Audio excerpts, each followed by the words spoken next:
Terminated, all based on lies. Nothing but lies.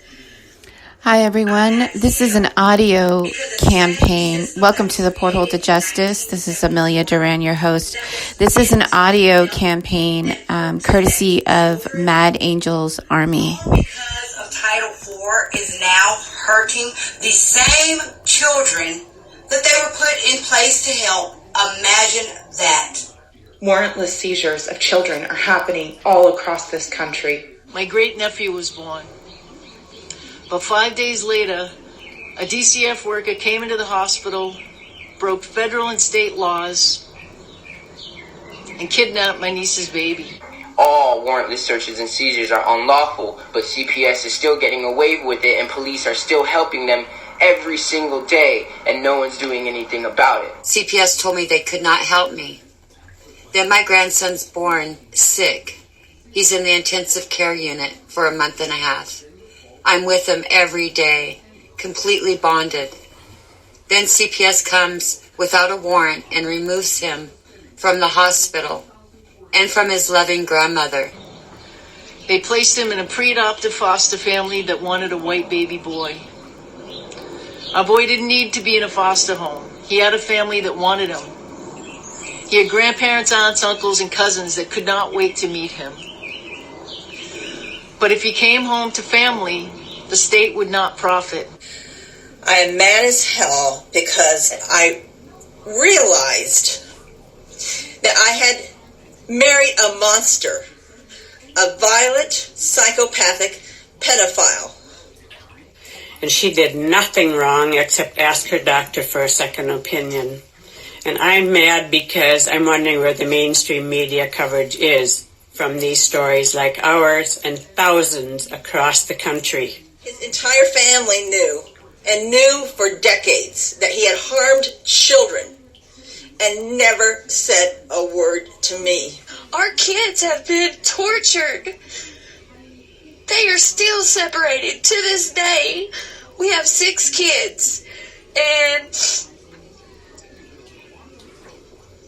they have been in and out of foster homes, and they are with family now, but DHS has even turned our family against us. They have completely destroyed everything that we have built. They destroyed my life.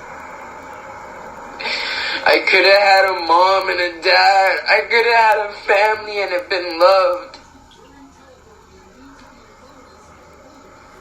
Instead, I had nothing. Instead, I had no one. Yes, I'm tired of a department that lies and cheats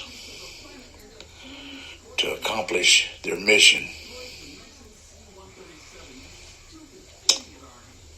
of taking these children and passing them around to other companies and agencies so that they can justify their existence. As former foster children, we hate CPS. We see a case manager and we want to tell them off and tell them how they're hurting children and what CPS did to us. And I was treated horribly in foster care. I never had parents, and I was still physically and mentally abused in the system. Witnessed drugs and anything else a child shouldn't be witnessing. I went through all the things parents get their children taken for, and I didn't even have parents. I was in group homes. But yet, CPS doesn't investigate child abuse and neglect that occurs to children in group homes. You want to know why? Because you're still considered a ward of the state, even though you're being taken care of by another third-party agency contracted with the state to provide housing services for foster children. I'm angry at the state of Oregon for not hearing our cries for help, not doing anything about this guy. So now more children, hundreds of children, are at risk. They don't want to investigate their own partners because they're partners in crime. That's what they do. They abuse children together. There was concern about a fever, and it led to 20 armed police officers kicking in their door and taking not that one child, but all 3 of their children. If you are not terrified with the decisions that our government is making, if you are not terrified for your family, you are not paying attention. Not only are they being taken away from the only people that they know, I'm mad as hell because they're getting abused in a system that was meant to protect them by strangers who they've been placed with. I'm mad as hell. Me and my husband have been married for 15 years, and all the kids belong to me and him. We owned our home. We owned our cars. And I'm sick of it. When I hear about an apartment that's supposed to be protecting children, but is actually kidnapping children from families that cannot afford legal counsel. CPS destroyed my life, and I want them to pay dearly. I'm about unification, not fragmentation of families. And my core belief is that it's good public policy, it's good clinical policy, it's good family policy. Children should be with their parents. Get mad. Do something. Get involved. Put your game face on. Emergency Protection Division's mission is to create a new national security agency that's pretty much like a police force that polices CPS and police brutality. I was with him every day, every night, for a month and a half, until CPS, without a warrant, came in and removed him. The same way police everything else. But as a public agency protecting federal law. We have to have equal rights for everybody because all lives matter. To this day, I suffer. CPS violated my right to raise my grandson. I ask you, when is enough enough? It is time that we take a stand. I want change. We need transparency. We need an independent agency to investigate CPS. It is my opinion they are performing RICO. Cops aren't protecting federal law, even though they're taking an oath to uphold the Constitution of the United States.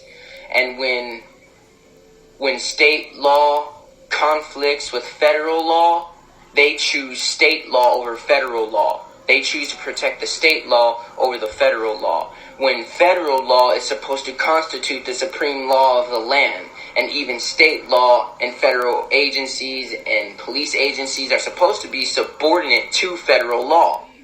I had no right to a jury trial. I had no right to stand up against hearsay allegations. I want that changed. I hate CPS, and I want to destroy them. With all my heart, I wish I could lead an army, a legal army, against child welfare, corruption, and police brutality. I would like to see all CPS workers have to wear body cams, just like the police. Please, I urge all of you who see this video, stand by Emergency Protection Division. I would like to see parents and biological family to a child given their constitutional right to a jury trial. Stand by us, because we're former foster children. We know the pain. We know the terror. This is what all of your children are going through. Our government only operates by consent, and I do not consent. When they come to your door with the police, it is a terrorist attack. Domestic terrorism. Police brutality and child welfare corruption is a threat to our national security. And we, the people, are obligated to stand up and to fight for ourselves. Because I, for one, as a former foster child, never want my children or any of my descendants to face that horror. We are innocent until proven guilty. This must stop. It's domestic terrorism, people. Domestic terrorism. Okay? Child welfare and the police involved with child welfare, it's an act of terrorism, people. So please, wake up. You can find the link to that content in the Porthole to Justice exclusively on Facebook. Thank you so much for tuning in. This has been another episode of Porthole to Justice, Off the Cuff. I am your host, Amelia Duran.